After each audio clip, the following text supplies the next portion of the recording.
সুপ্রিয় দর্শক, এই যে অনেকেই আমাকে প্রশ্ন করছেন যে এই বাংলাদেশের সাথে যে আমেরিকার সম্প্রতি যে চুক্তিটি হয়েছে, রেসিপ্রোকাল ট্রেড এগ্রিমেন্ট, এই এগ্রিমেন্টের বিষয়ে আমাকে দুই একটা কথা আমি আপনাদের সাথে শেয়ার করতে চাই। বিশেষ করে আপনারা সকলে জানেন যে আমাদের 14টা বোয়িং বিমান কিনতে হবে, এবং এই বোয়িং বিমানগুলো হচ্ছে ছোট বিমান না, কিন্তু এগুলো অনেক বড় বড় বিমান, এবং এগুলো ড্রিম লাইনার।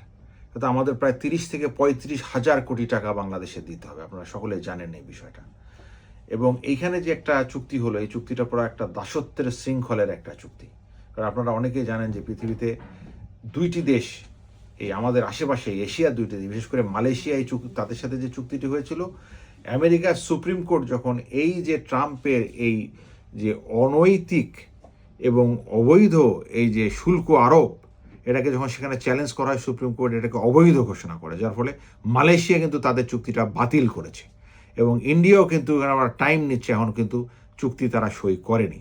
সুতরাং আমরা কেন একজন এত ছোট অর্থনীতির একটা দেশ এত বড় একটা আমরা চাপ নিলাম? এখন আপনারা অনেকেই দেখছেন যে আমরা কিন্তু এই যে স্যালামি, এবং আমরা জানেন যে হ্যাম, ব্ল্যাক ফরেস্ট হ্যাম, এবং এই যে শুয়োরের গোস্ত যেটা আমরা বলতেছিলাম যে, এবং কারিকো, যেগুলি হচ্ছে আপনার এই যে সালামির মতো অনেকটা, হ্যাঁ, এগুলি আমাদেরকে তারা আমদানি করবে আমাদের দেশে।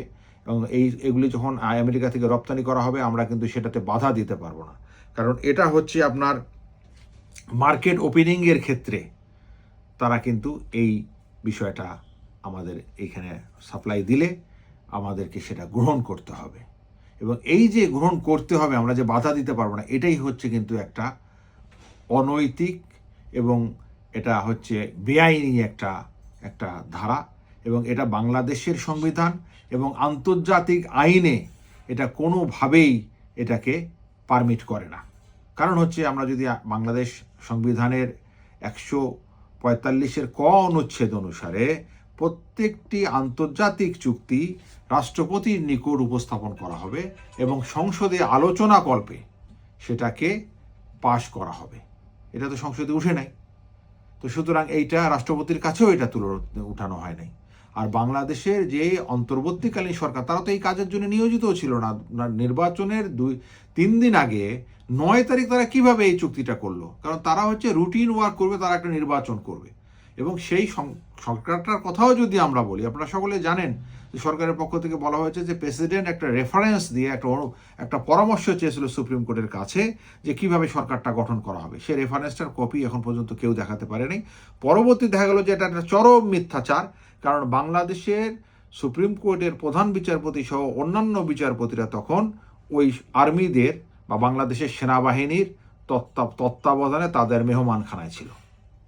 তো সুতরাং আমরা এই যে চুক্তি, এই চুক্তিটাকে আমরা চাই যেন এটা অবিলম্বে এরা বাতিল করে। আপনারা জানেন যে রজার সাহেব এটা বলেছে, পররাষ্ট্রমন্ত্রী, উনি তখন পররাষ্ট্র উপদেষ্টা ছিল, বা পররাষ্ট্র বিষয়ক, সরকারের পররাষ্ট্র বিষয়ক যে তার অ্যাডভাইজার বা নিরাপত্তা বিষয়ক অ্যাডভাইজার।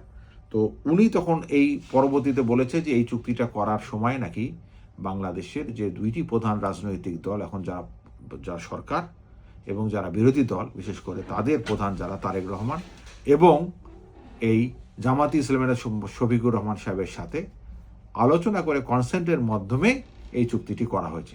এই চুক্তিটি যেহেতু আমাদের জন্য একটা গোলামি চুক্তি, এবং আপনারা জানেন যে বাংলাদেশ সরকার, এই যে তেলের একটা ক্রাইসিস চলতেছে সারা বিশ্ব জুড়ে, এখানে সব জায়গাতেই তেলের পরিমাণটা আপনারা জানেন, দাম বেড়ে গেছে।